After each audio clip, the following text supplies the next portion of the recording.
Capítulo 37 de One Punch Man, um capítulo gigante. 72 páginas para revelar uma farsa do mundo dos heróis. E digo mais, se espremer mais, vai ver que todos os heróis são uma farsa. Bom, antes de tudo, essa é a parte 1 do capítulo 37, porque é muito longo e não tô afim de fazer um vídeo longo. É isso. E agora sim, o capítulo começa pela capa, mostrando as costas de um indivíduo, mundialmente conhecido como King, o Rei Fada. Dito isso, já começo corrigindo o título dele. O homem mais forte do mundo, só faz sentido em um mundo que só tem homem. O certo é ser humano mais forte, coisa que ele também não é. Se fosse, seria o número 1 na classe S. Talvez, essa seja a dica primordial. E digo mais, como um herói tão famoso anda na rua sem chamar atenção? Talvez, essa moça aqui no canto tenha reconhecido ele, ou não. Bom, o capítulo começa tentando criar uma ligação entre o King e o Saitama. Onde o ser humano mais forte, está cansado de ser um herói, e naturalmente, sou levado a pensar que ele está entediado. Mas, esse drama é cortado com o surgimento de um monstro, do tipo camaleão. Ele aparece sendo agarrado por um grupo de homens, enquanto comenta que o seu amor por répteis, fez dele um linguarudo. Ele deveria ter o poder de ficar invisível, certo? Tipo, assim, ele é um camaleão, certo? E outra, porque o camaleão se transformou e outras pessoas não? Porque esse mundo não se transformou em um mundo de monstros? Fica a reflexão para quem quiser. Bem, os caras não conseguem segurar o maluco e ficam chocados com a força de tal ser, uma preparação para a entrada do King. A entrada dele acontece, quando o maluco, agora que conseguiu uma mixaria de força, decidiu sair para procurar uma esposa. Agora, calcule a vida desse maluco. Enfim, ele tenta capturar a mulher com a língua, mas de alguma forma inexplicável, ele erra e acerta o chapéu do King. Ignorando como isso aconteceu, é no mínimo curioso de se pensar, em como o camaleão não reconhece o King. Beleza que o mundo de One Punch Man é meio maluco, e, de qualquer forma, as pessoas em volta reconhecem e começam a gritar para o King. Me engravida, sou seu fã e come minha esposa. Num momento que o monstro já estava em choque, os gritos só fizeram ele ter certeza que estava na merda.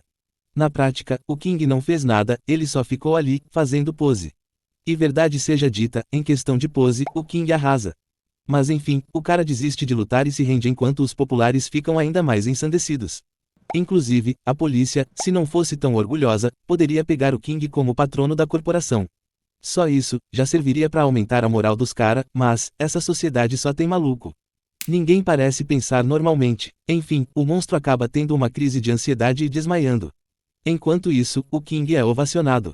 Pessoal pedindo para apertar a mão, para beijar a mulher deles e pedidos de me engravida estavam lá enquanto o King tentou manter a calma. Mas antes, para mim, é muito curioso como os heróis não são ricos ou celebridades a nível mundial. Tipo assim, o herói da classe S, está andando normalmente na rua e se não fosse o monstro, ninguém teria visto. E daqui a pouco vai aparecer o Genos, que é impossível passar despercebido. Aí, temos o mundo de One Punch Man, claramente um mundo capitalista, mas nenhuma empresa oferece contratos aos heróis. Como o Superliga não é o garoto propaganda de suplementos ou academias. Um mundo completamente esquisito. Enfim, voltando para o encontro de fãs improvisado. O pessoal começou a escutar um barulho. Uma pessoa conhecedora explicou de onde vem o barulho. Conhecido como o motor do King. Um barulho que sinaliza para o inimigo que o King está pronto para lutar. Aí você já vê que algo de errado não está certo. Primeiro que o motor do King aparece durante a sua apresentação, na reunião dos heróis e volta a aparecer durante a batalha contra a invasão dos aliens. Mas até aí, ou pelo menos para mim, era só um efeito qualquer coisa. Mas não, isso é o motor do King. Dito isso, se é algo que sinaliza o seu preparo para uma luta, porque ele está ativando isso no meio de civis? Sinais, vários sinais. Bom, graças ao motor do King, ele se livra da galera e finalmente chega onde queria chegar. Numa loja de jogos. E, assim, me recuso a acreditar, seja lá quem era a atendente, que não reconheceu o King, fazendo uma compra que, no mínimo, é suspeita. Esse olhar do King lhe garante, no mínimo, uma surra, a não ser que ele seja rico. Aí, meio que não importa. O olhar de um japonês médio. E é isso, enquanto o King acha que está passando ileso, uma dupla o observa de longe. Um motoqueiro ciborgue e um turista. Genos e Saitama foram fazer a feira da semana e na volta viram o bandeira vermelha na rua. Gosto do julgamento do Genos, o trio está na mesma rua, mas ele fica muito curioso com o que o King estava fazendo ali. Mas, antes que o Genos pudesse ter uma resposta, o King foi zicado. Comemorou cedo demais. De repente os populares começam a gritar que tem um monstro, corram por suas vidas, lá vem o homem Iblau. Um ser de uns 4 metros de altura, talvez mais, talvez menos, pousa como uma pluma delicada, atrás do King. O Genos, como um bom herói que é, decidiu assistir para ver qual é a desse King aí. Já o monstro é uma máquina super ultra tecnológica. E digo mais, um mundo capaz de construir isso, não é capaz de construir um sistema capaz de detectar um meteoro, o covil dos monstros e por aí vai. Mas enfim, a máquina, ela se identifica como G4, o quarto deus-máquina, criado pela organização.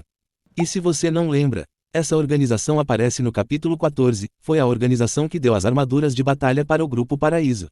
E, além disso, a organização é formada por máquinas inteligentes, achando pouco, o deus-máquina possui um nome nada suspeito. E sabe quem é uma máquina inteligente e possui máquina no nome? Exatamente, o Cavaleiro Máquina. E se você ouviu isso, eu fui o primeiro 100.000 a falar isso.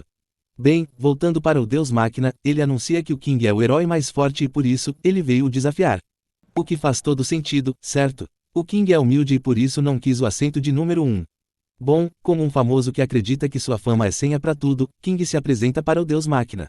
O que demonstra certo nervosismo, tipo assim, o Deus Máquina claramente o conhece. E o Deus Máquina deixa claro que o pau vai cantar por bem ou por mal.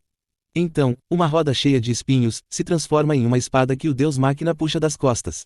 Uma máquina ultra tecnológica usando uma espada, a combinação do futurismo e o medieval. Vendo essa beleza da arte moderna, o King percebeu que de hoje ele não iria passar, mas então, com a calma adquirida de anos em situações de risco. Ele rolou um 20 no dado antes de dizer que precisa mijar. Se não mijar, não conseguirá usar 100% da sua força e, isso seria terrível para o Deus Máquina, que por sua vez, concordou. E com essa mentira de merda, o King correu para um banheiro e se escondeu lá. O Deus Máquina ainda o ameaçou, King tem que voltar em 10 minutos ou então, para cada minuto de atraso, 10 pessoas morrerão. E digo mais, os curiosos merecem. Bem, assim que o King se trancou no banheiro, toda a sua fachada caiu. A aparência calma e confiante, se desmanchou como uma vela. O maluco teve a maior crise da sua vida. No meio da crise de medo e ansiedade, King revelou toda a verdade, para ele mesmo, mas tudo bem. A verdade é que o King é o Saitama, ou melhor dizendo, o King levou os créditos de parte dos feitos do Saitama. Aí, você vê o absurdo que é o Saitama, o King levou os créditos de 5 monstros que o careca derrotou e isso foi o suficiente para ele ser o 7º no rank da classe S. O que deve ter de herói, na própria classe S e abaixo que só estão onde estão por terem levado os créditos do Saitama, deve ser absurdo. E como o King, esse pessoal foi malandro demais, achando que nada iria dar errado. E naturalmente, o falso malandro sempre se fode no final. Apesar de que o King é tipo um herdeiro, então vai se dar bem. Mas é isso, é no banheiro que termino a primeira parte do capítulo 37.